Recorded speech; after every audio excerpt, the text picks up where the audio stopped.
the way that he stayed within his mechanics wonderfully.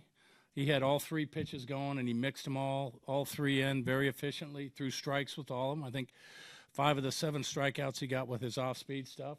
So just did a tremendous job. Was that as composed as you've seen him this year? Yep. Yeah, I mean, he was really on top of his game tonight. Like I said, he had all 3 pitches working and was pounding the strike zone with it and,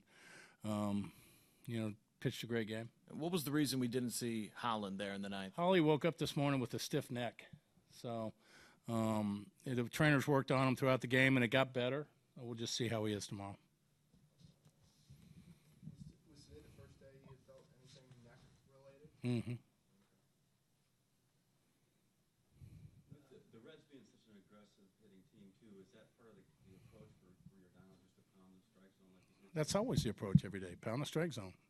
And if you can do it with 2 pitches, you're in good shape. And if you can do it with 3, you're going to have a game like he had tonight.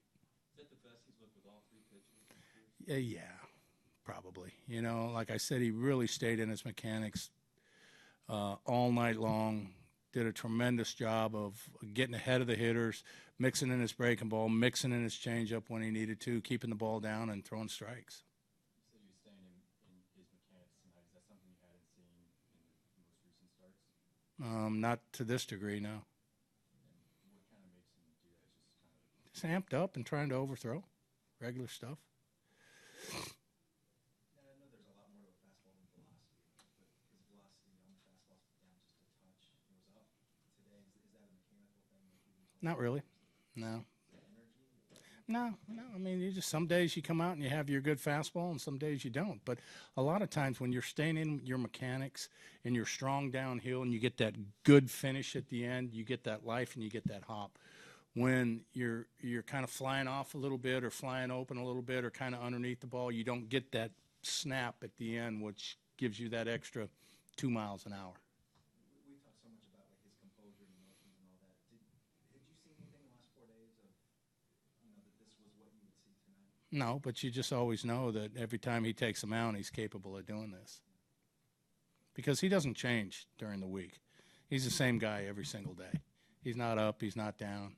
He's the same steady guy all throughout the week. So you don't see any difference there. Part of the deal with him is he's had some big innings. He's given up some big numbers in innings. In that 3rd inning, when he got out of that, was there something he was doing in that inning that maybe he couldn't find in the others? Today? Yeah. No, he was just, that happens. He's not going to go out there and be perfect. You're going to get into trouble. And you got to have the ability to execute pitches.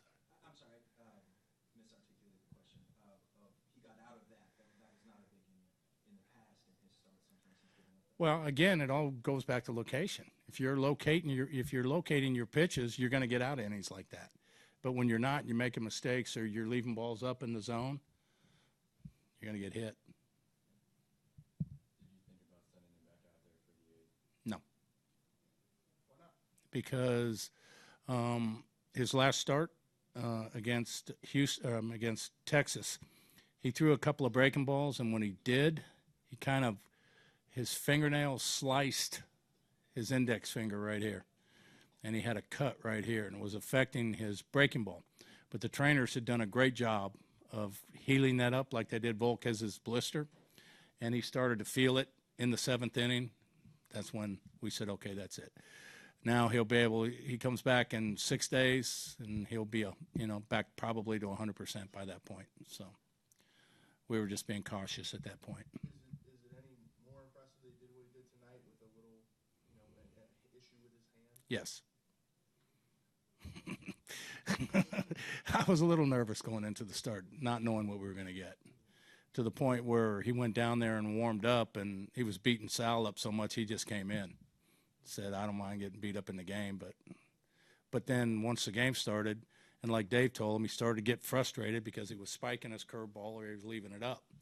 And Dave told him, look, don't worry about it. It's going to be there in the game. The first curveball he threw was beautiful curveball. So he had everything going right from the onset. And this is kind of building off the outings he had in Detroit and Texas, where the results might not have been great, but you were pretty happy with how he pitched. Mm-hmm.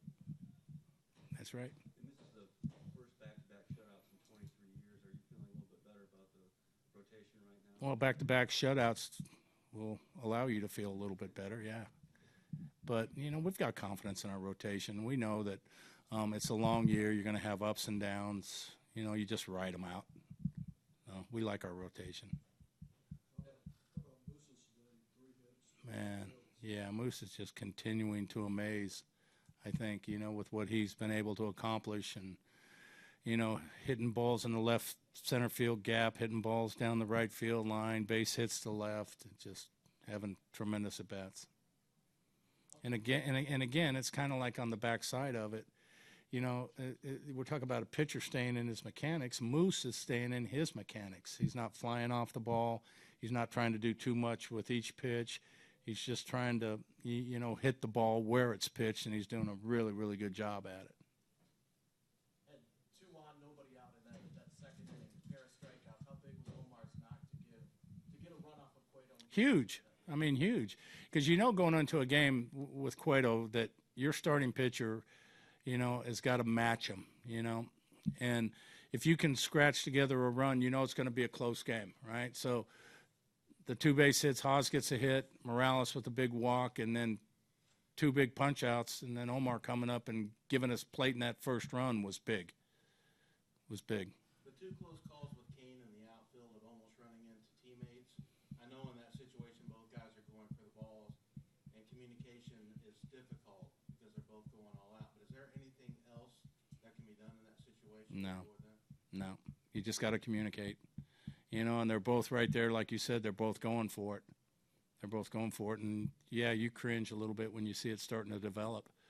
But, they did a great job in both instances, Paulo getting out of the way and then Esky getting out of the way. So, worked out.